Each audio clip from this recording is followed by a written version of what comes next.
ইসরায়েলের রাজনীতিতে গত ৩ দশক ধরে একগুচ্ছ আধিপত্য বিস্তার করে থাকা বেনিয়ামিন নেতানিয়াহুর গদিতে এবার বড় ধরনের টান পড়েছে।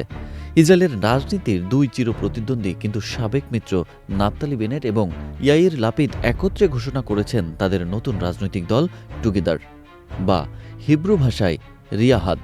গতরাতে হারজিলিয়াতে এক জনাকীর্ণ সংবাদ সম্মেলনে এই দুই নেতা জানিয়েছেন, আসন্ন নির্বাচনে তারা একই ছাতার নিচে লড়বেন। তাদের লক্ষ্য একটাই, ইসরায়েলকে নেতানিয়াহুর দীর্ঘস্থায়ী এবং বিতর্কিত শাসন থেকে মুক্ত করা। বেনেট এই পদক্ষেপকে সবচেয়ে জায়োনিস্ট এবং দেশপ্রেমিক কাজ হিসেবে অভিহিত করেছেন। নাফতালি বেনেট, যিনি একসময় নেতানিয়াহুর ঘনিষ্ঠ সহযোগী ছিলেন, এখন তার সবচেয়ে বড় রাজনৈতিক শত্রুতে পরিণত হয়েছে। বেনেট তার বক্তব্যে বলেন, আজ রাতে আমরা বিভেদ ভুলে এক হয়েছি। ৩০ বছরের পুরনো সেই আধিপত্য ভাঙার সময় এসেছে, যা ইসরায়েলকে অভ্যন্তরীণভাবে দুর্বল করে দিচ্ছে। অন্যদিকে ইয়াইর লাপিদ বেনেটকে একজন সৎ দক্ষিণপন্থী নেতা হিসেবে আখ্যা দিয়ে বলেন, তাদের মধ্যে মতাদর্শিক পার্থক্য থাকলেও দেশের স্বার্থে তারা একে অপরের উপর আস্থা রাখছেন।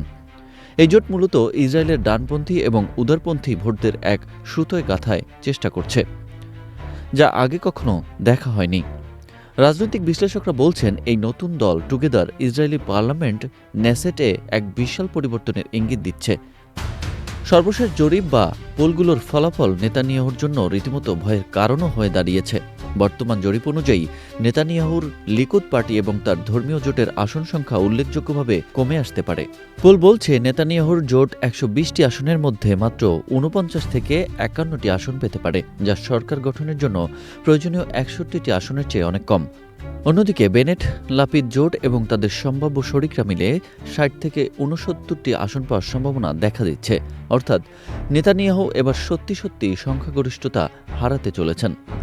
নেতানিয়াহুর বিরুদ্ধে জনরোষের অন্যতম প্রধান কারণ হল নিরাপত্তা ব্যর্থতা এবং দীর্ঘস্থায়ী সংঘাতের সঠিক সমাধান না পাওয়া। এছাড়া হারানো জনসমর্থন পুনরুদ্ধারে নেতানিয়াহু যেসব কৌশল ব্যবহার করেছেন, তা সাধারণ জনগণের মধ্যে খুব একটা প্রভাব ফেলছে না।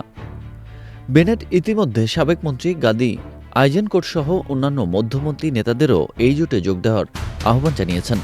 যদি আইজেনকোটের মতো প্রভাবশালী ব্যক্তিরা এই জোটে যোগ দেন, তবে নেতানিয়াহুর পরাজয় কেবল সময়ের ব্যাপার হয়ে দাঁড়াবে। ইসরায়েলের সাধারণ মানুষ এখন এক নতুন ভোরের প্রত্যাশা করছে, যেখানে যুদ্ধের দামামার চেয়ে শান্তি এবং স্থিতিশীলতা প্রাধান্য পাবে। বেনেট এবং লাপিদ কি পারবেন এই প্রত্যাশা পূরণ করতে, নাকি নেতানিয়াহু আবারও কোনো ম্যাজিক দেখিয়ে টিকে যাবেন ক্ষমতায়?